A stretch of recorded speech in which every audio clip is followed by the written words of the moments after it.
श्री आदित्य कवचम्। अस्य श्री आदित्य कवच स्तोत्र महामन्त्रस्य अगस्त्यो भगवान् ऋषिः अनुष्टुप् छन्दः। आदित्यो देवता श्रीं बीजं ह्लीं शक्तिः सुमकीलकम्।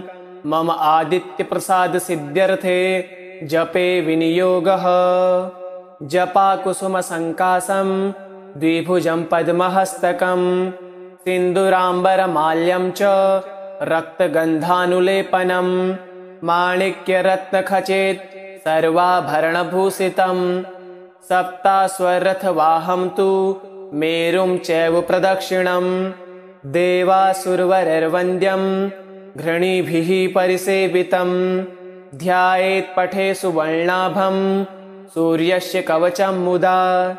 घृणिः पातु शिरोदेशे सूर्यः पातु ललाटकम्। आदित्यो लोचने पातु श्रुते पातु दिवाकरः। घ्राणं पातु सदा भानुः मुखं पातु सदा रविः। जिह्वां पातु जगन्नेत्रः कण्ठं पातु विभावसुः। स्कन्धो ग्रहपतिः पातु भुजो पातु प्रभाकरः। कराब्जकरः पातु हृदयं पातु नभो मणिः। द्वादशात्मा कटिं पातु सविता पातु शक्तिनी। उरो पातु सुरश्रेष्ठो जानुनी पातु भास्करः। जङ्गे मे पातु मार्तण्डो गुल्फो पातु तविषां पतिः।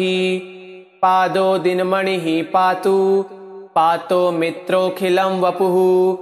आदित्यकवचं पुण्यं भेद्यं वज्रसन्निभं। सर्वरोगभयादिभ्यो मुच्यते नात्र संशयः। संवत्सरमुपासित्वा साम्राज्यपदवीं लभेत्। अशेषरोगशान्त्यर्थं ध्यायेदादित्यमण्डलम्। अनेकरत्नसंयुक्तं स्वर्णमाणिक्यभूषणं।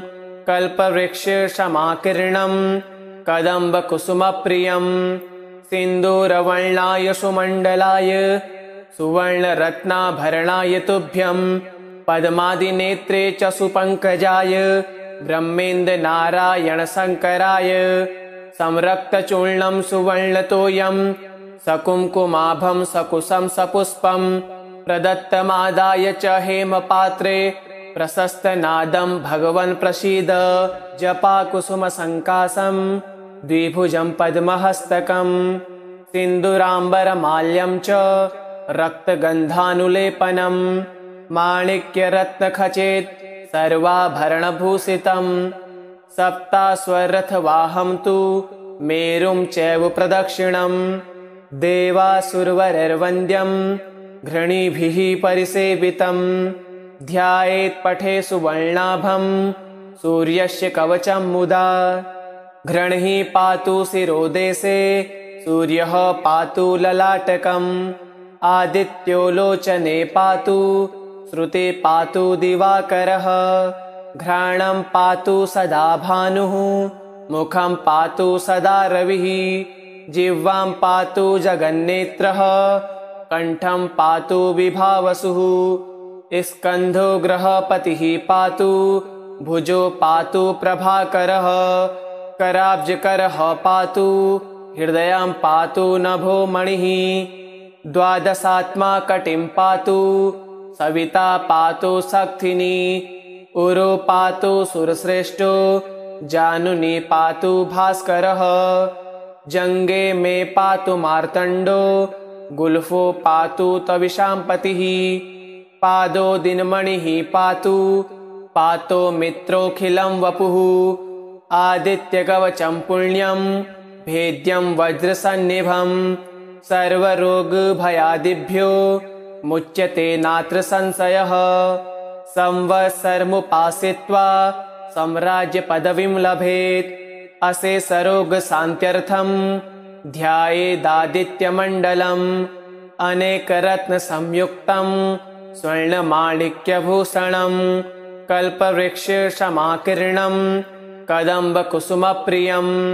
सिन्दूरवर्णाय सुमण्डलाय सुवर्णरत्नाभरणाय तुभ्यं पद्मादिनेत्रे च सुपङ्कजाय ब्रह्मेन्द्रनारायणशङ्कराय संरक्तचूर्णं सुवर्णतोयं सकुङ्कुमाभं सकुशं सपुष्पं प्रदत्तमादाय च हेमपात्रे प्रशस्तनादं भगवन् प्रसीद जपाकुसुमसङ्कासं द्विभुजं पद्महस्तकं सिन्दूराम्बरमाल्यं च रक्तगन्धानुलेपनं माणिक्यरत्नखचेत् सर्वाभरणभूषितं सप्ताश्वरथवाहं तु मेरुं चैव प्रदक्षिणं देवासुरवरैर्वन्द्यं घृणीभिः परिसेवितं ध्यायेत् पठे सुवर्णाभं सूर्यस्य कवचं मुदा घृणिः पातु शिरोदेशे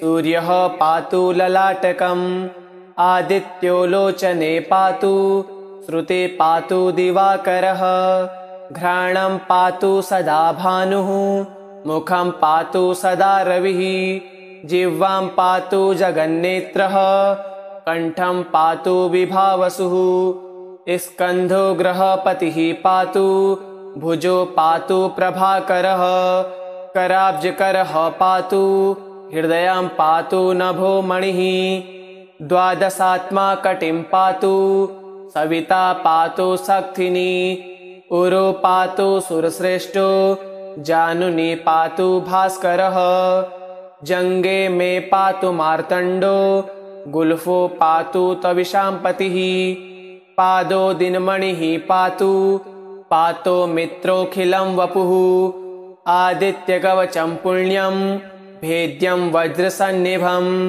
सर्वरोगभयादिभ्यो मुच्यते नात्र संशयः संवत्सरमुपासित्वा साम्राज्यपदवीं लभेत् अशेषरोगशान्त्यर्थं ध्यायेदादित्यमण्डलम् अनेकरत्नसंयुक्तं स्वर्णमाणिक्यभूषणं कल्पवृक्षसमाकीर्णं कदम्बकुसुमप्रियं सिन्दूरवर्णाय सुमण्डलाय सुवर्णरत्नाभरणाय तुभ्यं पद्मादिनेत्रे च सुपङ्कजाय ब्रह्मेन्द्रनारायणशङ्कराय संरक्तचूर्णं सुवर्णतोयं सकुङ्कुमाभं सकुशं सपुष्पं प्रदत्तमादाय च हेमपात्रे प्रशस्तनादं भगवन् प्रसीद जपाकुसुमसङ्कासं द्विभुजं पद्महस्तकं सिन्दूराम्बरमाल्यं च रक्तगन्धानुलेपनं माणिक्यरत्नखचेत् सर्वाभरणभूषितं सप्ताश्वरथवाहं तु मेरुं चैव प्रदक्षिणं देवासुरवरैर्वन्द्यं घृणीभिः परिसेवितं ध्यायेत् पठे सुवर्णाभं सूर्यस्य कवचं मुदा घृणिः पातु शिरोदेशे सूर्यः पातु ललाटकम् आदित्यो लोचने पातु श्रुते पातु दिवाकरः घ्राणं पातु सदा भानुः मुखं पातु सदा रविः जिह्वां पातु जगन्नेत्रः कण्ठं पातु विभावसुः स्कन्धो ग्रहपतिः पातु भुजो पातु प्रभाकरः कराब्जकरः पातु हृदयं पातु नभो मणिः द्वादशात्मा कटिं पातु सविता पातु शक्तिनी उरो पातु सुरश्रेष्ठो जानुनी पातु भास्करः जङ्गे मे पातु मार्तण्डो गुल्फो पातु तविशाम्पतिः पादो दिनमणिः पातु पातो मित्रोऽखिलं वपुः आदित्यकवचं पुण्यं भेद्यं वज्रसन्निभं सर्वरोगभयादिभ्यो मुच्यते नात्र संशयः संवत्सरमुपासित्वा साम्राज्यपदवीं लभेत् अशेषरोगशान्त्यर्थं ध्यायेदादित्यमण्डलम् अनेकरत्नसंयुक्तं स्वर्णमाणिक्यभूषणं कल्पवृक्षसमाकीर्णं कदम्बकुसुमप्रियं सिन्दूरवर्णाय सुमण्डलाय सुवर्णरत्नाभरणाय तुभ्यं पद्मादिनेत्रे च सुपङ्कजाय ब्रह्मेन्द्रनारायणशङ्कराय संरक्तचूर्णं सुवर्णतोयं सकुङ्कुमाभं सकुशं सपुष्पं प्रदत्तमादाय च हेमपात्रे प्रशस्तनादं भगवन् प्रसीद जपाकुसुमसङ्काशं द्विभुजं पद्महस्तकं सिन्दूराम्बरमाल्यं च रक्तगन्धानुलेपनं माणिक्यरत्नखचेत् सर्वाभरणभूषितं सप्ताश्वरथवाहं तु मेरुं चैव प्रदक्षिणं देवासुरवरैर्वन्द्यं घृणीभिः परिसेवितं ध्यायेत् पठे सुवर्णाभं सूर्यस्य कवचं मुदा घृणिः पातु शिरोदेशे सूर्यः पातु ललाटकम् आदित्यो लोचने पातु श्रुते पातु दिवाकरः घ्राणं पातु सदा भानुः मुखं पातु सदा रविः जिह्वां पातु जगन्नेत्रः कण्ठं पातु विभावसुः स्कन्धो ग्रहपतिः पातु भुजो पातु प्रभाकरः कराब्जकरः पातु हृदयं पातु नभो मणिः द्वादशात्मा कटिं पातु सविता पातु शक्तिनी उरो पातु सुरश्रेष्ठो जानुनी पातु भास्करः जङ्गे मे पातु मार्तण्डो गुल्फो पातु तविशाम्पतिः पादो दिनमणिः पातु पातो मित्रोऽखिलं वपुः आदित्यकवचं पुण्यं भेद्यं वज्रसन्निभं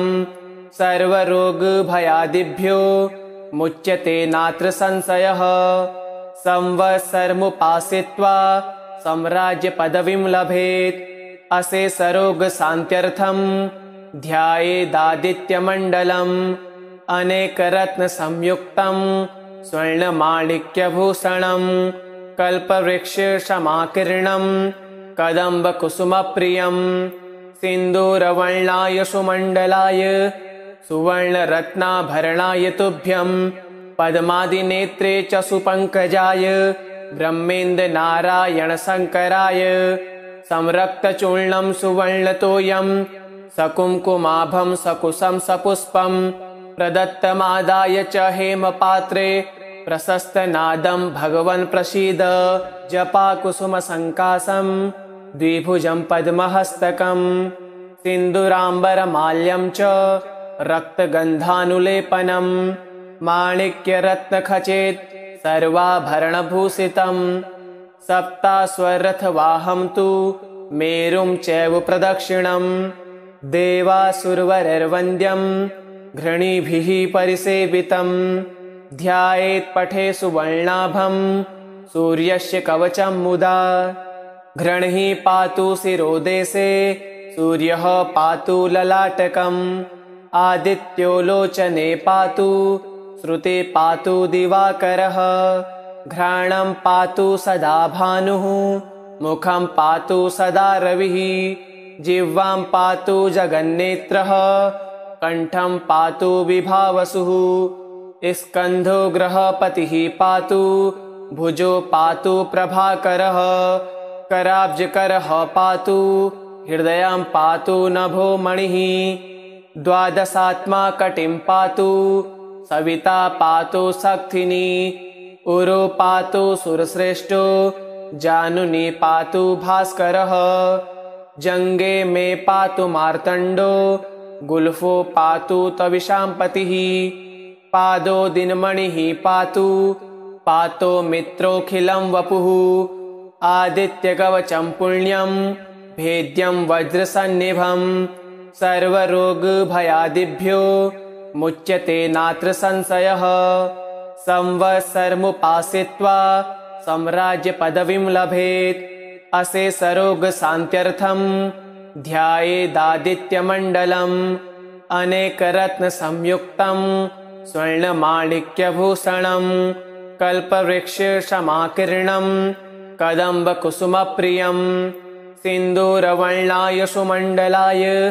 सुवर्णरत्नाभरणाय तुभ्यं पद्मादिनेत्रे च सुपङ्कजाय ब्रह्मेन्द्रनारायणशङ्कराय संरक्तचूर्णं सुवर्णतोयं सकुङ्कुमाभं सकुशं सपुष्पं प्रदत्तमादाय च हेमपात्रे प्रशस्तनादं भगवन् प्रसीद जपाकुसुमसङ्काशं द्विभुजं पद्महस्तकं सिन्दूराम्बरमाल्यं च रक्तगन्धानुलेपनं माणिक्यरत्नखचित सर्वाभरणभूषितं सप्ताश्वरथवाहं तु मेरुं चैव प्रदक्षिणं देवासुरवरैर्वन्द्यं घृणीभिः परिसेवितं ध्यायेत् पठे सुवर्णाभं सूर्यस्य कवचं मुदा घृणिः पातु शिरोदेशे सूर्यः पातु ललाटकम् आदित्यो लोचने पातु श्रुते पातु दिवाकरः घ्राणं पातु सदा भानुः मुखं पातु सदा रविः जिह्वां पातु जगन्नेत्रः कण्ठं पातु विभावसुः स्कन्धो गृहपतिः पातु भुजो पातु प्रभाकरः कराब्जकरः पातु हृदयं पातु नभो मणिः द्वादशात्मा कटिं पातु सविता पातु शक्तिनी उरो पातु सुरश्रेष्ठो जानुनी पातु भास्करः जङ्गे मे पातु मार्तण्डो गुल्फो पातु तविशाम्पतिः पादो दिनमणिः पातु पातो मित्रोऽखिलं वपुः आदित्यकवचं पुण्यं भेद्यं वज्रसन्निभं सर्वरोगभयादिभ्यो मुच्यते नात्र संशयः संवत्सरमुपासित्वा सम्राज्यपदवीं लभेत् अशेषरोगशान्त्यर्थं ध्यायेदादित्यमण्डलम् अनेकरत्नसंयुक्तं स्वर्णमाणिक्यभूषणं कल्पवृक्षसमाकीर्णं कदम्बकुसुमप्रियं सिन्दूरवर्णाय सुमण्डलाय सुवर्णरत्नाभरणाय तुभ्यं पद्मादिनेत्रे च सुपङ्कजाय ब्रह्मेन्द्रनारायणशङ्कराय संरक्तचूर्णं सुवर्णतोयं सकुङ्कुमाभं सकुशं सपुष्पं प्रदत्तमादाय च हेमपात्रे प्रशस्तनादं भगवन् प्रसीद जपाकुसुमसङ्काशं द्विभुजं पद्महस्तकं सिन्दूराम्बरमाल्यं च रक्तगन्धानुलेपनं माणिक्यरत्नखचित सर्वाभरणभूषितं सप्ताश्वरथवाहं तु मेरुं चैव प्रदक्षिणं देवासुरवरैर्वन्द्यं घृणीभिः परिसेवितं ध्यायेत् पठे सुवर्णाभं सूर्यस्य कवचं मुदा घृणिः पातु शिरोदेशे सूर्यः पातु ललाटकम् आदित्यो लोचने पातु श्रुते पातु दिवाकरः घ्राणं पातु सदा भानुः मुखं पातु सदा रविः जिह्वां पातु जगन्नेत्रः कण्ठं पातु विभावसुः स्कन्धो गृहपतिः पातु भुजो पातु प्रभाकरः कराब्जकरः पातु हृदयं पातु नभो मणिः द्वादशात्मा कटिं पातु सविता पातु शक्तिनी उरो पातु सुरश्रेष्ठो जानुनी पातु भास्करः जङ्गे मे पातु मार्तण्डो गुल्फो पातु तविशाम्पतिः पादो दिनमणिः पातु पातो मित्रोऽखिलं वपुः आदित्यकवचं पुण्यं भेद्यं वज्रसन्निभं सर्वरोगभयादिभ्यो मुच्यते नात्र संशयः संवत्सरमुपासित्वा सम्राज्यपदवीं लभेत् अशेषरोगशान्त्यर्थं ध्यायेदादित्यमण्डलम् अनेकरत्नसंयुक्तं स्वर्णमाणिक्यभूषणं कल्पवृक्षसमाकीर्णं कदम्बकुसुमप्रियं सिन्दूरवर्णाय सुमण्डलाय सुवर्णरत्नाभरणाय तुभ्यं पद्मादिनेत्रे च सुपङ्कजाय ब्रह्मेन्द्रनारायणशङ्कराय संरक्तचूर्णं सुवर्णतोयं सकुङ्कुमाभं सकुशं सपुष्पं प्रदत्तमादाय च हेमपात्रे प्रशस्तनादं भगवन् प्रसीद जपाकुसुमसङ्कासं द्विभुजं पद्महस्तकं सिन्दूराम्बरमाल्यं च रक्तगन्धानुलेपनं माणिक्यरत्नखचेत् सर्वाभरणभूषितं सप्ताश्वरथवाहं तु मेरुं चैव प्रदक्षिणं देवासुरवरैर्वन्द्यं घृणिभिः परिसेवितं ध्यायेत् पठे सुवर्णाभं सूर्यस्य कवचं मुदा घृणिः पातु शिरोदेशे सूर्यः पातु ललाटकम् आदित्यो लोचने पातु श्रुते पातु दिवाकरः घ्राणं पातु सदा भानुः मुखं पातु सदा रविः जिह्वां पातु जगन्नेत्रः कण्ठं पातु विभावसुः स्कन्धो गृहपतिः पातु भुजो पातु प्रभाकरः कराब्जकरः पातु हृदयं पातु नभो मणिः द्वादशात्मा कटिं पातु सविता पातु शक्तिनी उरो पातु सुरश्रेष्ठो जानुनी पातु भास्करः जङ्गे मे पातु मार्तण्डो गुल्फो पातु तविषां पतिः पादो दिनमणिः पातु पातो मित्रोऽखिलं वपुः आदित्यकवचं पुण्यं भेद्यं वज्रसन्निभं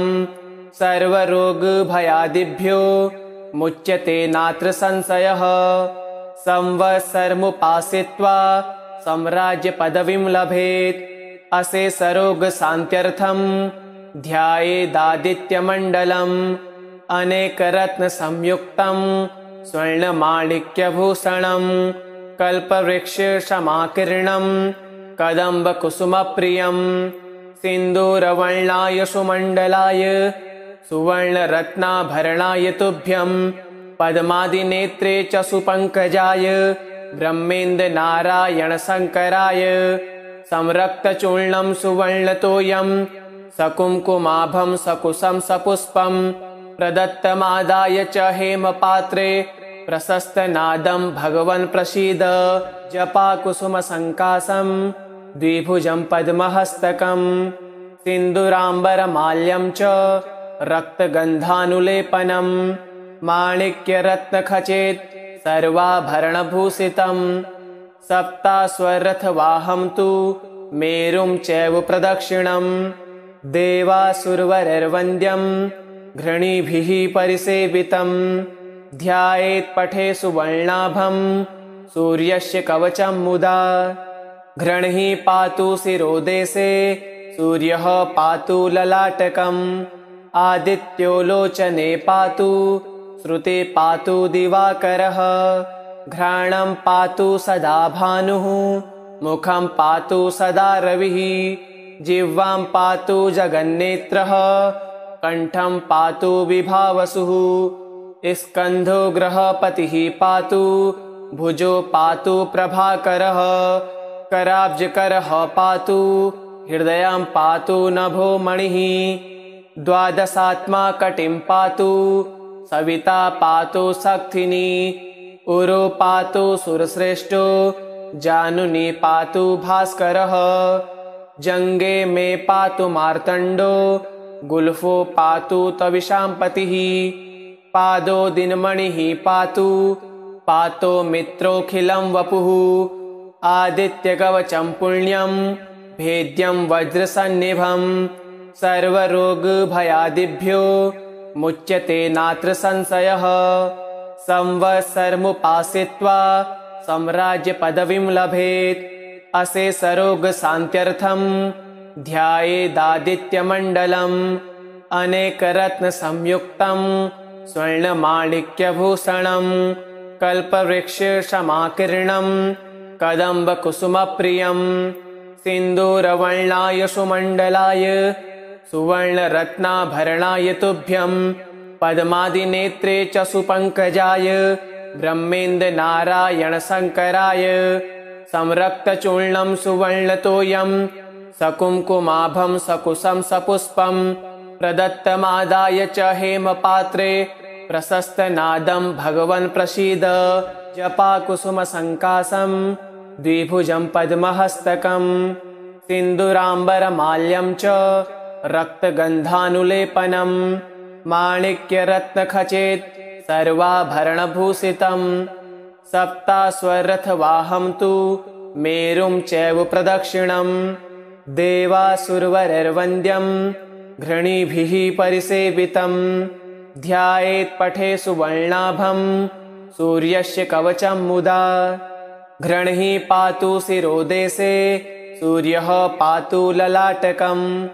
आदित्यो लोचने पातु श्रुते पातु दिवाकरः घ्राणं पातु सदा भानुः मुखं पातु सदा रविः जिह्वां पातु जगन्नेत्रः कण्ठं पातु विभावसुः स्कन्धो ग्रहपतिः पातु भुजो पातु प्रभाकरः कराब्जकरः पातु हृदयं पातु नभो मणिः द्वादशात्मा कटिं पातु सविता पातु शक्तिनी उरो पातु सुरश्रेष्ठो जानुनी पातु भास्करः जङ्गे मे पातु मार्तण्डो गुल्फो पातु तविशाम्पतिः पादो दिनमणिः पातु पातो मित्रोऽखिलं वपुः आदित्यकवचं पुण्यं भेद्यं वज्रसन्निभं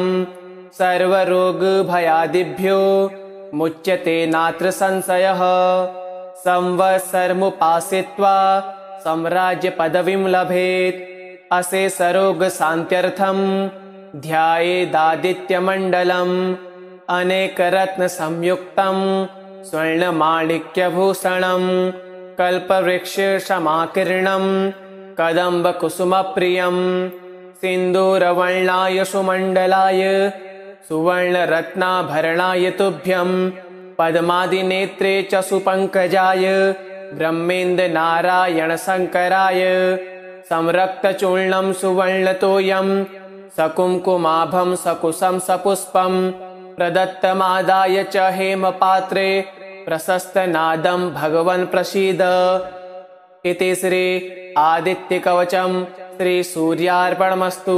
ओम श्री सूर्यदेवाय नमः।